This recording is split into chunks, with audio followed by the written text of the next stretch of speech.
Saçı seyrek saçlı hanımın. Kesmişik hoşuna geldi. Ona göre tekrar dönüş edildi bize. Kesin.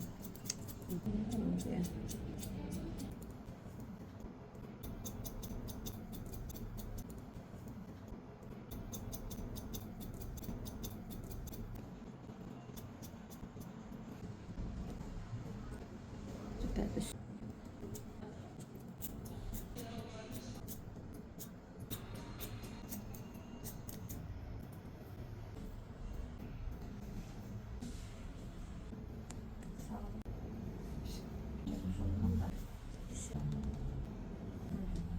İnşallah.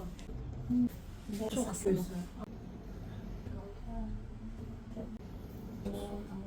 Allah sizden de razı olsun.